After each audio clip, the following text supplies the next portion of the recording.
President Barack Obama gives gun control advocates a seat at the table in exchange for their silence. Senator Elizabeth Warren goes ballistic on the issue of prosecuting big banks.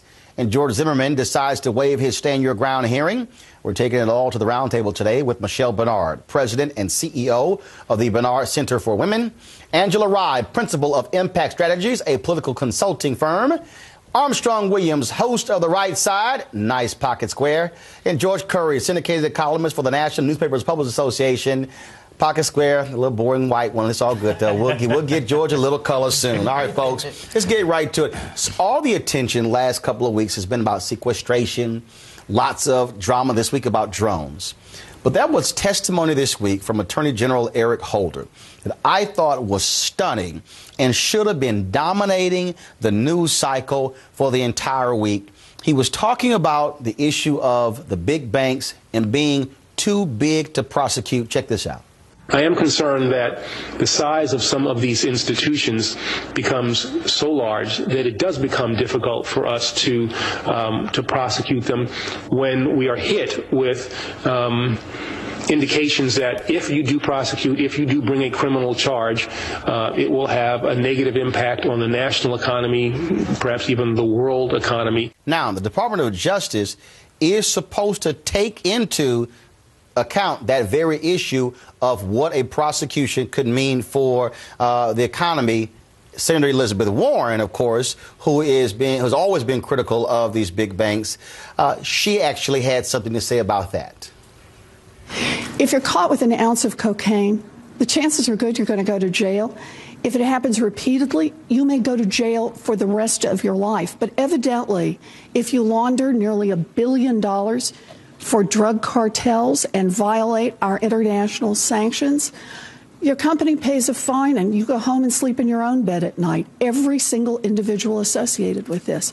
And I think that's fundamentally wrong. This is stunning to me. Folks pretty much act like there's no big deal. Too big to jail? It's huge. In any newspaper that you looked in, whether it was like a real newspaper or online, just tiny, tiny headlines about this. We had too big to fail a few years ago. Now you're too big to prosecute. Who speaks for the common man? When you lose all of your money, we talk about the big investment banks, we talk about AIG. Who is looking into the interests of your everyday person? George. First of all, he's not Secretary of Treasury. He's Attorney General. His job is to prosecute, not worry about the economy. And Congress's job is to give him the authority to say, if there are banks who are causing a calamity with our economy, you should prosecute them to the fullest extent of the law. And not only that, you know, if they're too big, then you're the one. The federal government keeps approving all these mergers. Break them up. Doing all right, break them up, and you solve the problem. You know, it goes to show you the kind of mob-like clout the banks have over not only the White House but the country. They hold us hostage. They're not lending. They're not helping the credit crisis in this nation. And we're not interested in you going after the banks. We want you to go after those individuals who are corrupt in the system. They're individuals just like everyday Americans who commit crimes. There's a price they must pay. Angela, if you're a banker, you're literally sitting there going, forget a get out of jail free card. This is essentially a don't go to jail free card. To say that because it might affect the economy, we can't prosecute them. If Senator Rand Paul wanted to talk about the issue of filibuster, how about somebody, Republican or Democrat, immediately introduce a law saying, forget that, give the DOJ all the authority to go after them, and you have got to, if you're the president and this Congress, say these banks must be broken up, reinstate Glass-Steagall, because that is amazing. They could bring this economy to their knees and nobody go to jail. Well, I think there are a number of issues here. One is, thank God for Elizabeth Warren, who was just coming out of serving as the Consumer Financial Protection Bureau head. So she has the consumer's interests at heart and is definitely going to continue to represent them as an advocate in the Senate.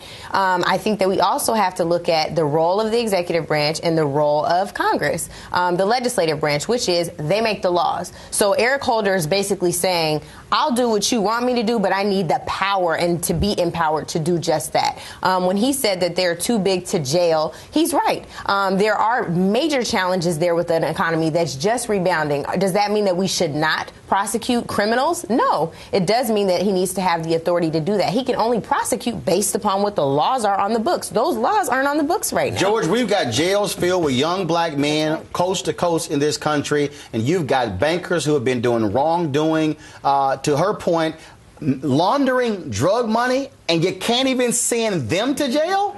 Yeah, and laundering money with the whole host of things. You're dealing with rogue countries. You're dealing with the drug cartel. Dealing with bribery. And then you don't even indict them. We're not talking about going to jail. You don't even indict them. You give them a slap on the wrist and you go away. That's wrong. Armstrong, this is to me where you would think the Tea Party, the NAACP, Occupy Wall Street will all be on the same side of the table. They all should be saying this is embarrassing. You know, I think there's a much deeper issue here, and that is an issue. You have a Congress that passed laws, whether it's insider trading, that applies to most Americans, but they're exempt from the law. And even the law they passed recently has really watered down. They still get the things to do the things they were doing before. And it goes to show you that this society and the economy is built for the elite. And it is us, the everyday taxpayers, who pay the cost when there's the fallout from all this corruption. It just goes to show they're so out of touch with we the people. And this is exactly what they're reminding us. And we look at this and say, where's the modicum of common sense? This is absolutely outrageous. Got to go to a break, but about 10 years ago when I came to D.C., and I've seen the White House before, but then for the first time it dawned on me when I said, White House, Department of Treasury.